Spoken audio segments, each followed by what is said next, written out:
The recycling units behind the repair shop made their usual grinding sounds as Owen pulled the security gate down. His breath came out in visible puffs. Station Meridian's environmental systems have been acting up for 3 days now, turning the lower district into something that felt like winter back on Earth. Most shop owners had closed early, but Owen stayed late finishing a communication device for a Quillen family. They needed it tonight, not tomorrow. He locked the front entrance and walked around back to dump the day's scrap metal. The alley was darker than usual. Half the overhead lights had burned out weeks ago, and nobody bothered fixing them down here. Owen made a mental note to rig something up himself. He'd learned young that if you wanted something done in the lower district, you did it yourself. That's when he heard it.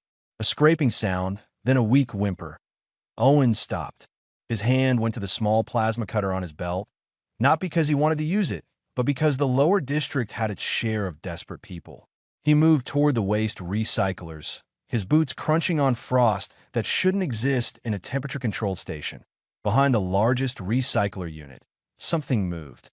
Owen pulled out his portable light and aimed it carefully. What he saw made him forget about the cold entirely. A girl lay crumpled against the metal wall. No, not a girl. A Drakari. Owen recognized the species from the scales that covered her arms and face, though these scales looked wrong. They were dull and cracked like old paint. Her wings, those magnificent wings that Drakari were famous for, were torn and frozen to her back. She wore clothes that might have been expensive once, but were now just rags barely holding together. She was shaking so hard her teeth chattered. Her eyes opened slightly, glowing amber in the light, and she tried to move away from him. Her mouth opened, and a tiny wisp of smoke came out, but no flame. Drakari could breathe fire. Everyone knew that, but this one couldn't even manage a spark. "Hey, it's okay," Owen said softly. He put the light down and held up his empty hands. "I'm not going to hurt you." She didn't seem to understand.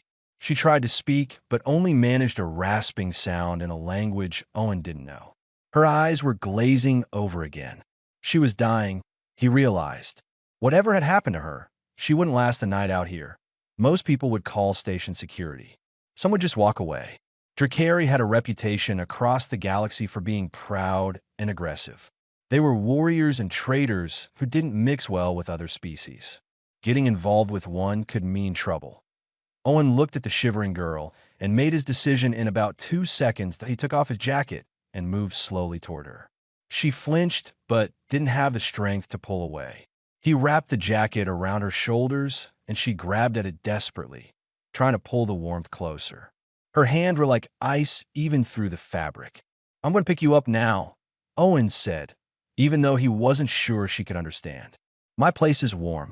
You need to get warm." She weighed almost nothing. That was wrong, too.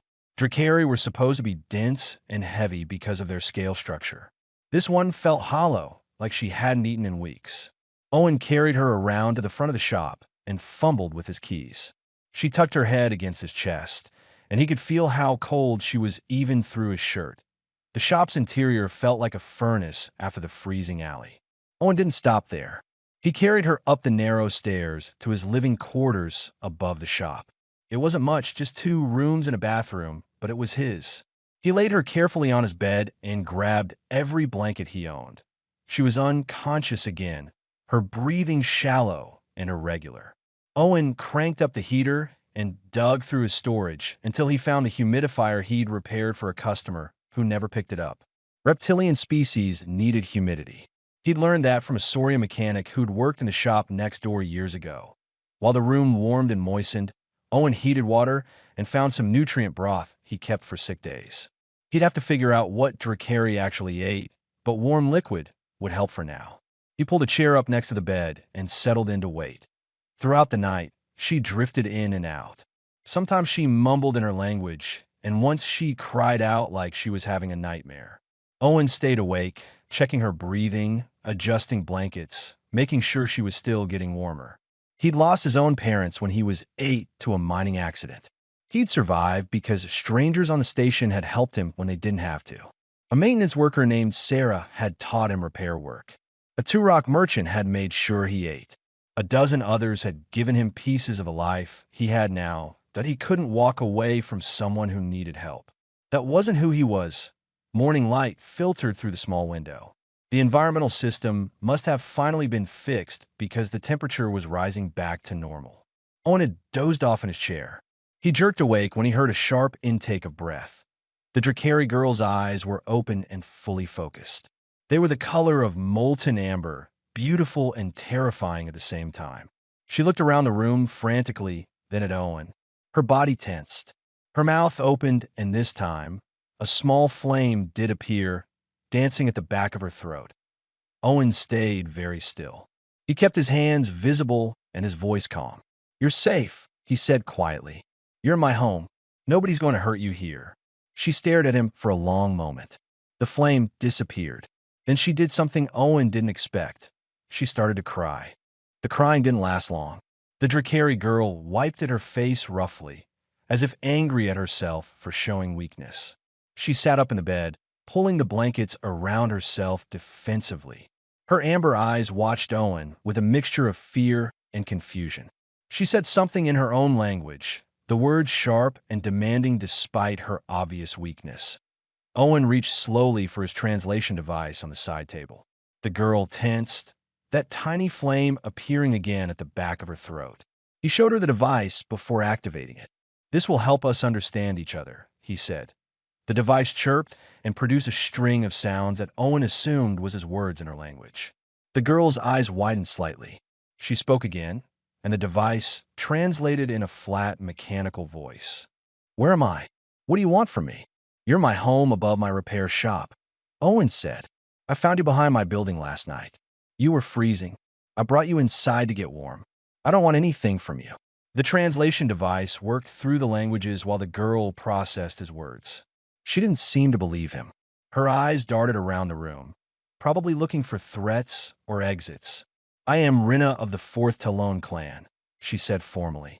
The translation device made her sound stiff and ancient, like she was reading from an old book. "You are human."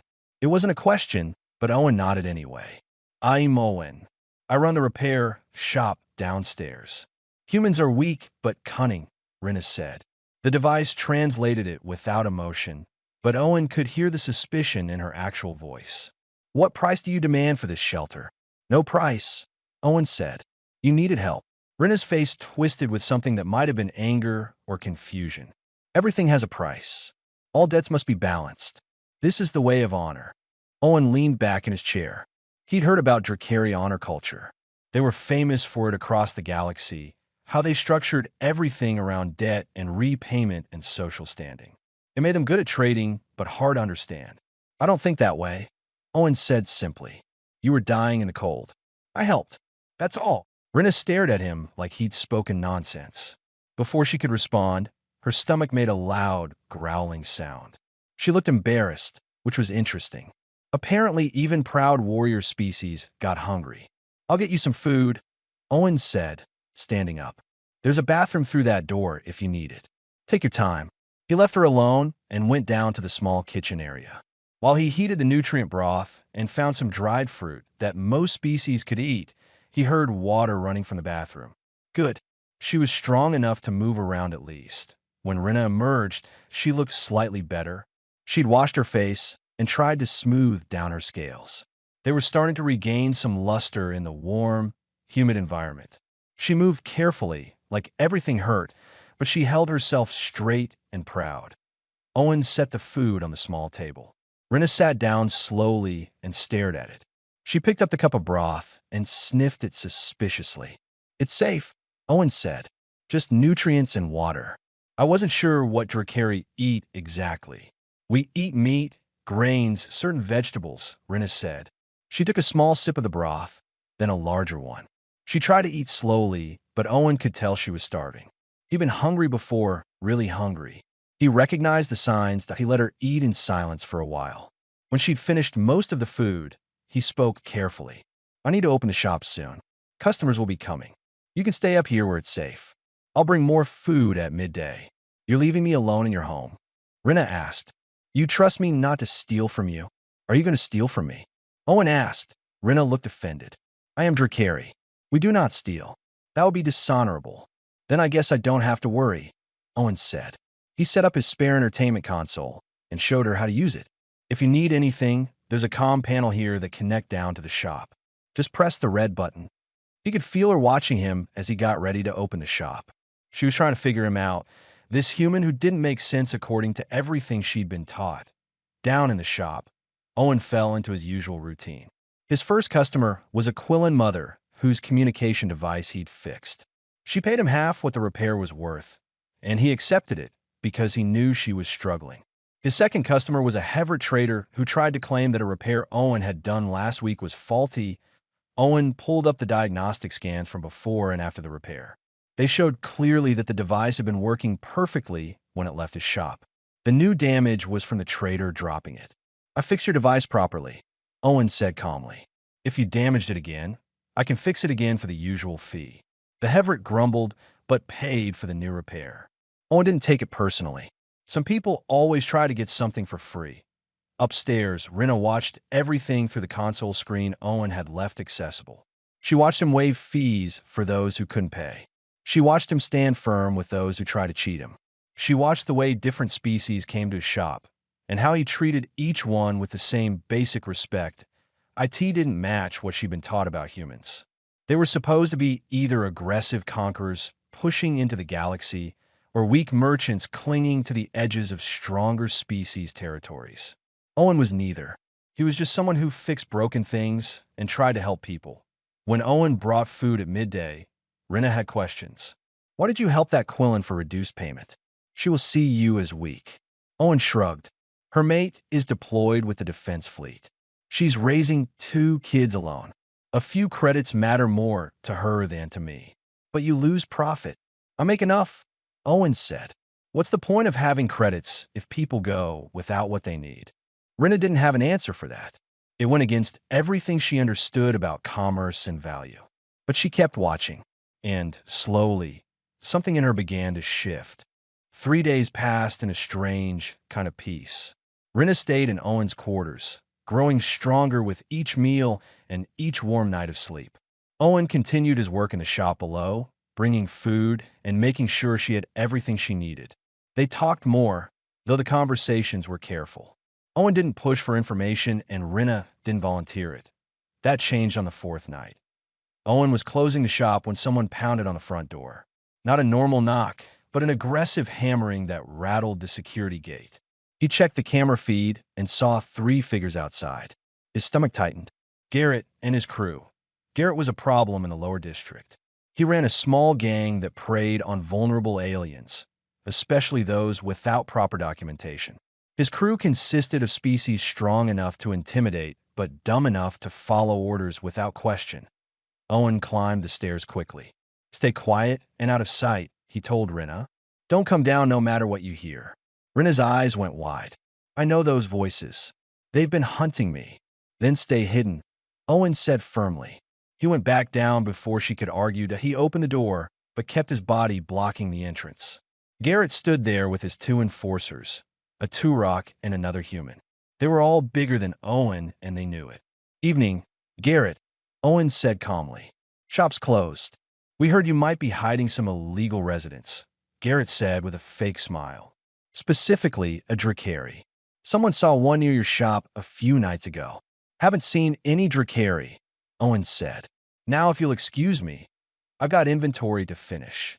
The Turok enforcer pushed forward, shoving Owen back. "We're going to search your place. Make sure you're not harboring anyone who doesn't belong here." Owen stood his ground despite being outmatched. "You don't have the right to search my property. This shop is registered under Merchant Guild protection. You want to come in, you get station security and a proper warrant." Garrett's smile disappeared. "Don't play games with me, kid. We know she's here.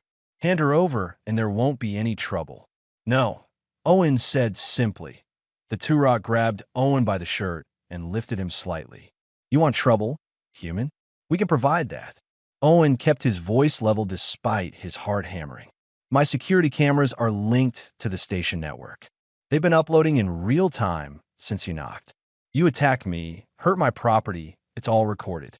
Station security will have you in lockup before morning." Garrett's eyes flicked to the visible cameras. He was a bully, but he wasn't stupid. Getting arrested would ruin his operation. He signaled, and the Turok released Owen.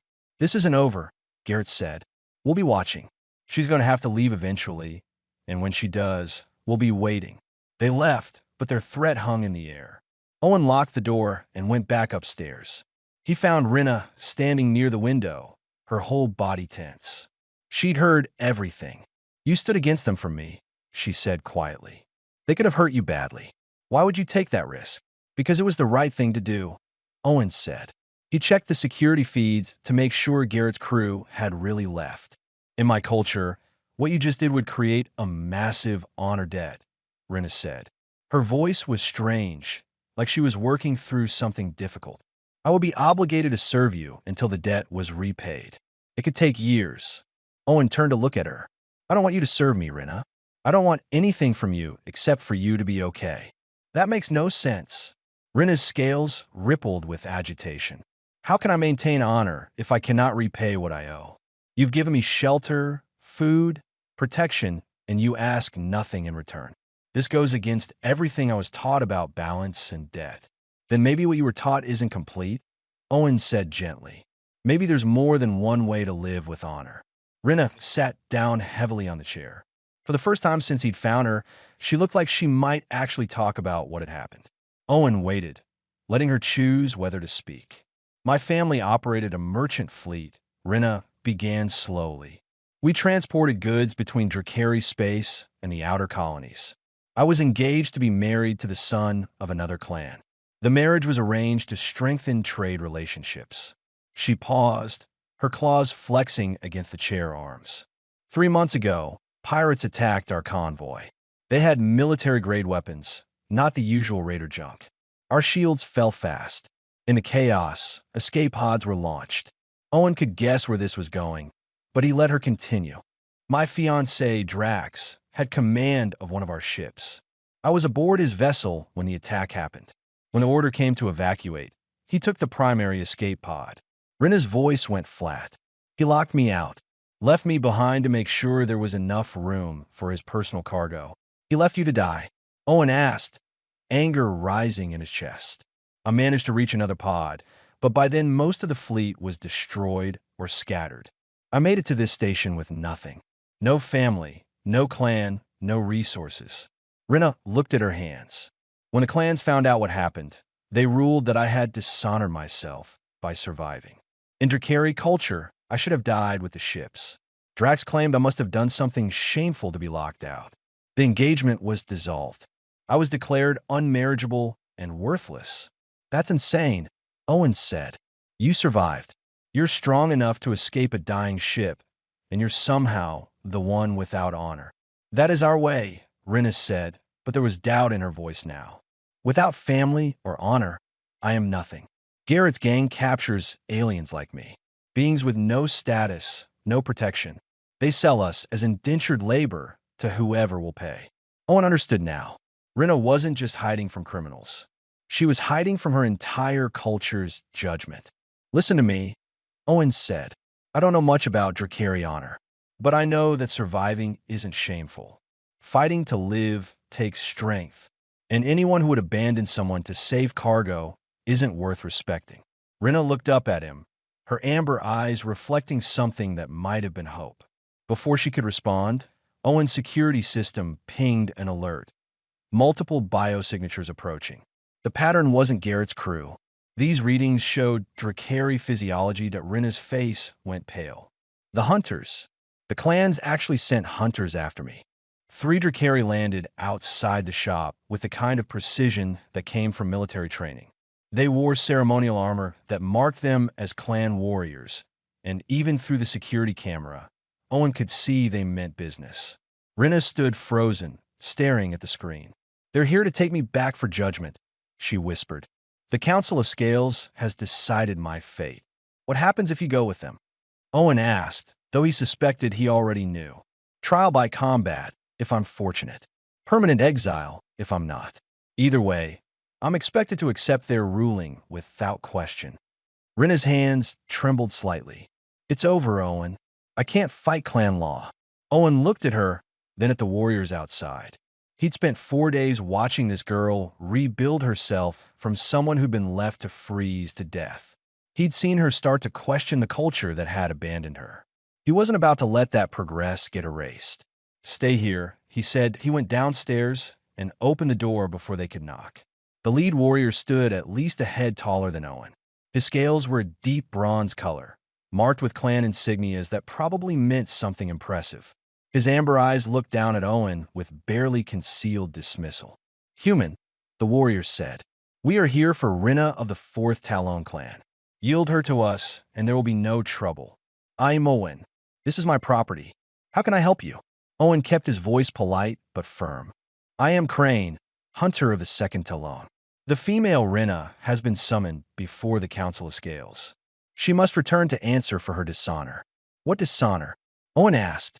"Surviving an attack? That sounds like strength to me." Crane's eyes narrowed. "You know nothing of our ways, human. She abandoned her duty, fled from her responsibilities, and has lived in hiding like a scavenger. These actions require judgment. She didn't abandon anything," Owen said, his voice hardening. "She was abandoned. Your precious clans decided she was worthless because she survived something that killed others. That's not justice. You dare question clan law?" One of the other warriors stepped forward, hand moving toward a weapon. "I question any law that punishes people for not dying," Owen said. He was way out of his depth, but couldn't seem to stop himself. "And I'm not handing anyone over to be punished for surviving." Crane looked genuinely puzzled now, like Owen was speaking a language that didn't compute. "This is not your concern, human." Stand Azida. "No." The word hung in the air. All 3 Drakari warriors stared at Owen like he'd grown a second head. Crane tilted his head, studying Owen with new interest. "You would defy clan hunters for this female? What is she to you?" Owen thought about that. "She's someone who needed help." "That's enough." Before Crane could respond, Rina appeared in the doorway behind Owen. She looked terrified but determined. "I'm here, Crane," she said. "I'll go with you. Don't harm the human." "No," Owen said firmly. He pulled out his datapad and started scrolling through station regulations. He'd studied them when he first opened his shop, looking for every protection available to small business owners. There had to be something. "Owen, don't," Rina said quietly. "This is clan law. You can't interfere." "Watch me," Owen muttered. Then he found it. A regulation he'd never thought he'd actually use. Station Regulation 47B. Any legal resident can claim sanctuary for another individual, taking full responsibility for their actions and debts. Once claimed, the protected individual cannot be removed without station security approval and formal charges. He looked up at Crane. "I'm invoking sanctuary for Rina. She's under my protection now. By station law, you can't take her without going through official channels." The silence that followed was absolute. Crane's expression cycled through disbelief, anger, and something that might have been respect. "Do you understand what you're doing, human? If you claim sanctuary, you become legally responsible for all her debts, all her obligations, all her future actions. If she commits a crime, you pay the penalty. If she accrues debt, it becomes yours. You would bind yourself to someone your people consider alien and dangerous."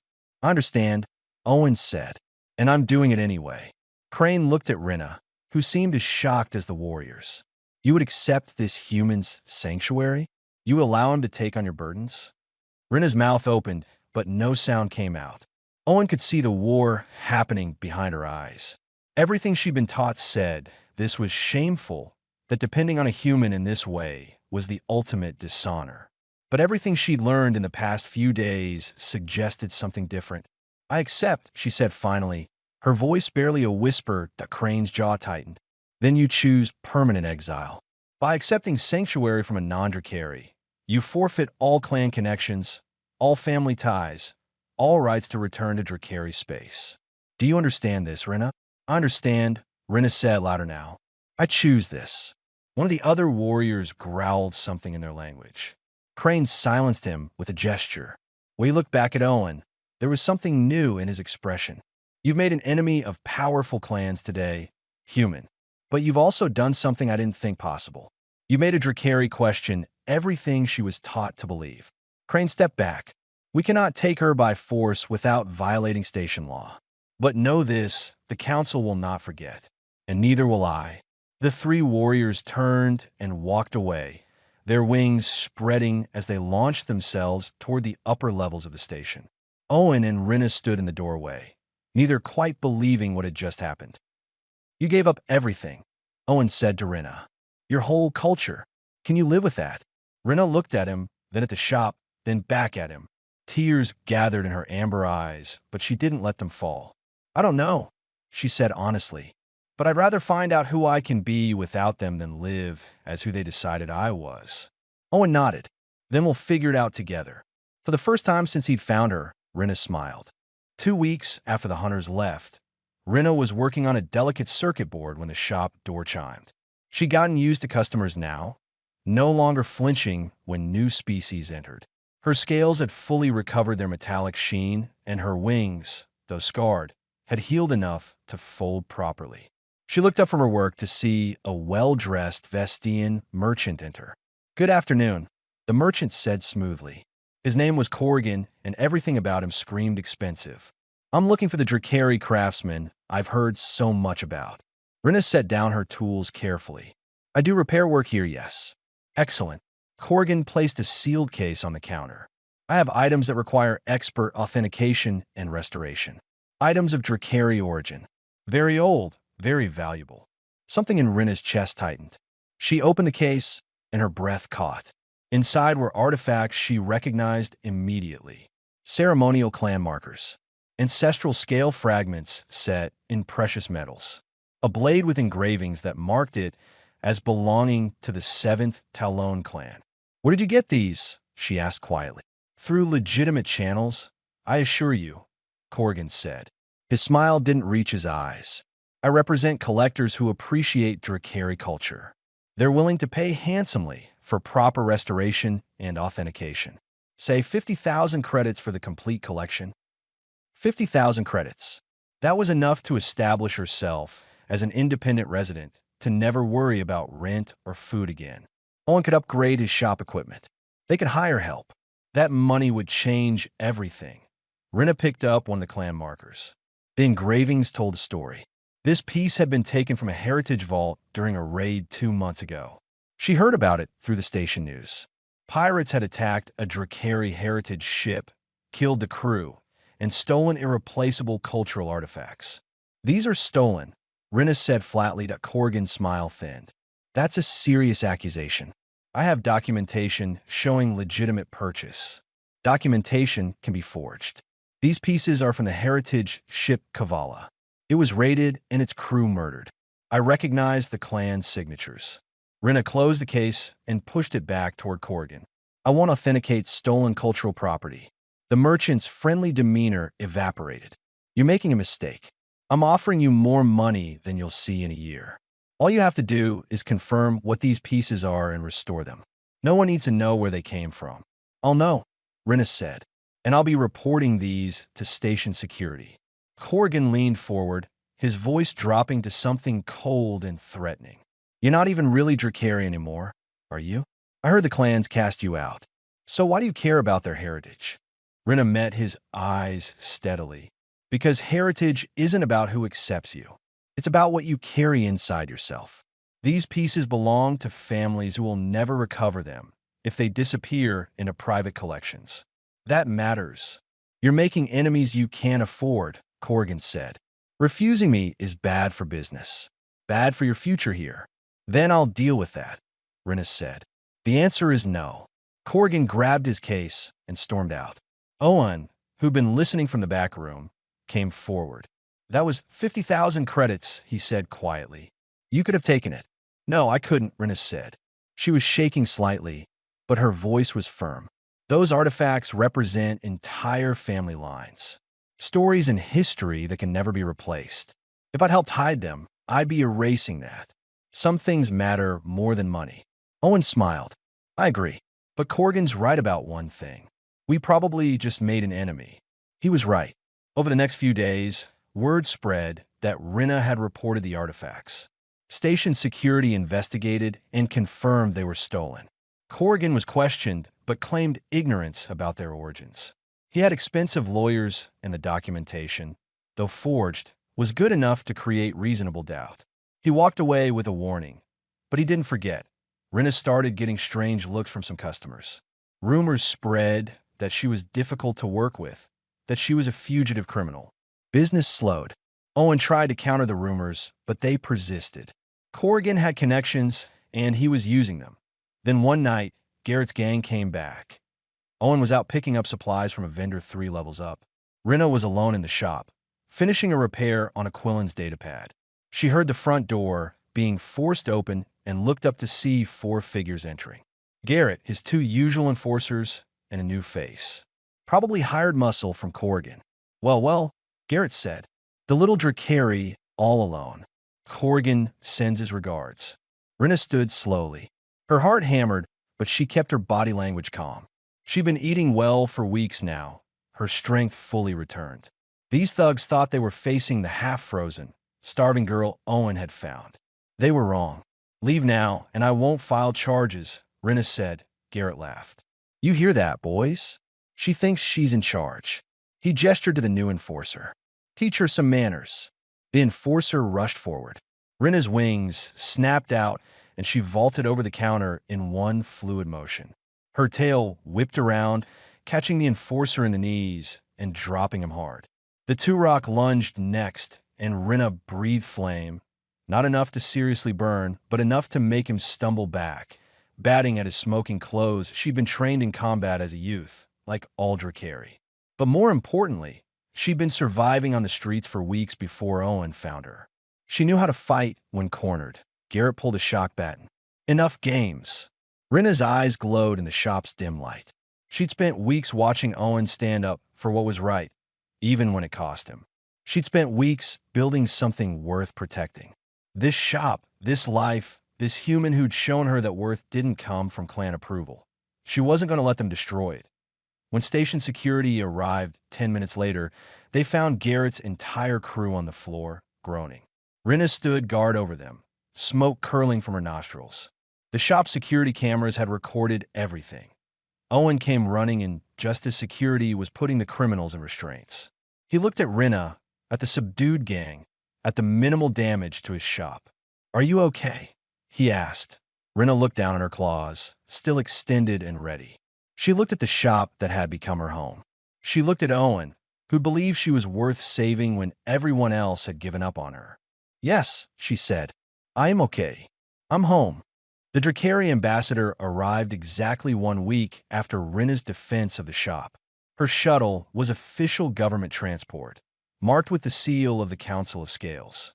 When she walked through the shop door, customers who'd been browsing suddenly found reasons to leave.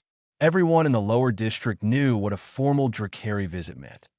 Ambassador Terrace was older than the hunters had been, her scales showing the silver tint that came with age and wisdom. She wore formal robes instead of armor, but she carried herself with the same warrior precision. Rinna of the 4th Talon clan, she said formally. Or perhaps I should say, Rinna of no clan, given recent events. Rinna straightened. She'd been expecting judgment, possibly another attempt to force a return. Ambassador, how can I help you? Terrace looked around the shop with interest. You work here? Doing repairs? I'm Owen's partner, Rinna said. Owen stood beside her, ready to invoke sanctuary again if needed. We run this shop together.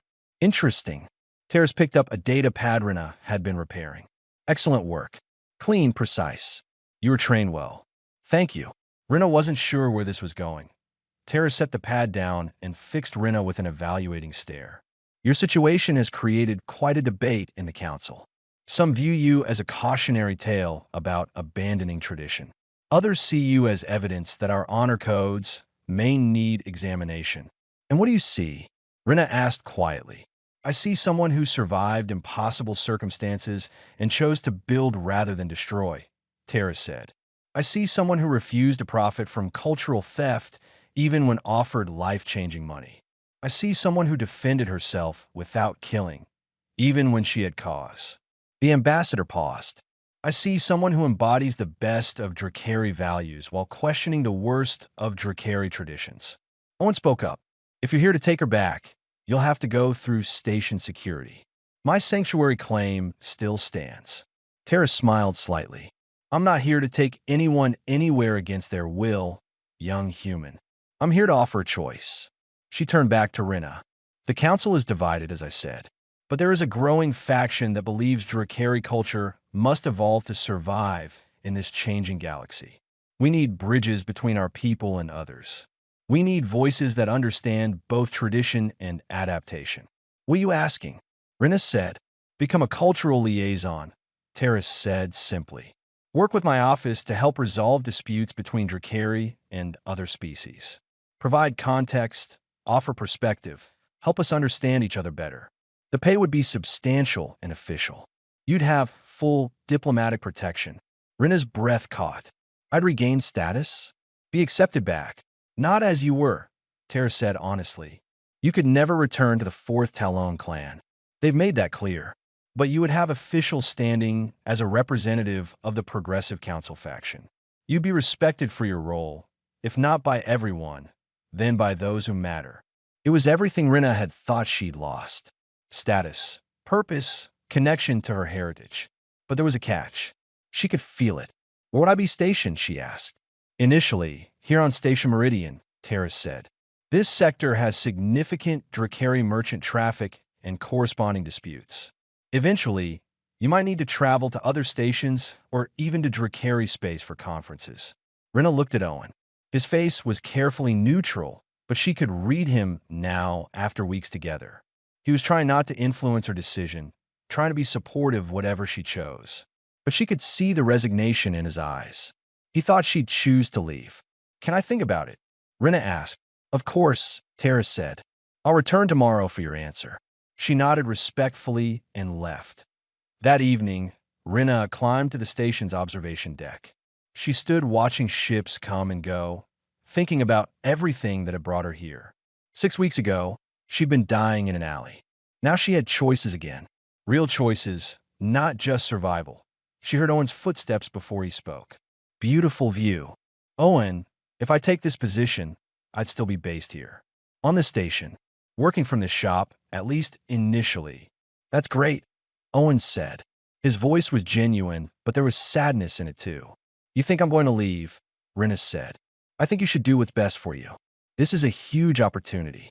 Official status, real money, a chance to change things for your people. It's what you deserve. Rinna turned to face him. Owen, for weeks I've been watching you help everyone who comes through that door. You know what I realized? You never once treated me like I owed you anything. You just helped because that's who you are. And in doing that, you showed me something I'd never understood before. What's that? That worth isn't something granted by councils or clans. It's something you build through your choices and your actions. Rinna smiled. I spent my whole life trying to live up to Drakari honor codes. Then I met a human shopkeeper who'd never heard of those codes and somehow embodied better values than most of the warriors I knew. Owen looked uncomfortable with the praise. I just did what felt right. Exactly. And that's what I want to do. Rinna took a breath. I'm going to accept Terrace's offer. But not because I need the status or the money. I'm accepting it because I can actually help people. I can be a bridge, like she said. And I can do it while staying here, working with you, building this life we've started. Are you sure? You're not choosing this just because you feel obligated. I'm choosing this because for the first time in my life, I get to decide who I want to be. And I want to be someone who helps others. Someone who stands up for what's right even when it costs them something. Someone like you. Owen smiled, really smiled. Partners then. Partners, Rinna agreed. The next morning, she accepted Terrace's offer with one condition. She would remain based at Owen's shop, maintaining her work there while taking on diplomatic duties. Terrace agreed immediately, seeming pleased that Rinna wanted to stay connected to the practical work of helping people. Over the following months, the shop transformed. Rinna's official status brought more business, both from those seeking repairs and those seeking mediation. Owen hired 2 apprentices, young aliens from the lower district who needed work. The shop became known as a place where different species could meet on equal ground. Rinna mediated trade disputes, explained cultural differences, and slowly built a network of Drakari reformers who saw her as proof that change was possible. It was hard work. Some traditional Drakari still considered her an outcast. Some humans didn't trust her because of her species. But she kept going, supported by Owen and the community they were building. One evening, 6 months after Owen had found her shivering behind his shop, Rinna stood in that same alley. She was there by choice this time, taking a moment to reflect. Her scales gleamed under the repaired lights. Her wings were fully healed. She wore clothes that fit and looked professional for her diplomatic work. Owen found her there, checking for more frozen Drakari. Rinna laughed, just remembering. This spot changed my life. You changed your own life, Owen said. I just gave you a warm place to do it. They stood together in comfortable silence, watching the endless flow of beings and ships that made Station Meridian home to millions. Tomorrow, Rinna would mediate a complex shipping dispute. Owen would teach his apprentices. They worked side by side, building something neither of them could have imagined that cold night weeks ago. Rinna had learned that honor wasn't about following codes or maintaining status. It was about choosing every day to be someone worth respecting. Not because a council said so, but because your actions proved it. And in this shop, with this human who'd shown her kindness when she had nothing to offer in return, she'd found something more valuable than any clan could provide. She'd found home.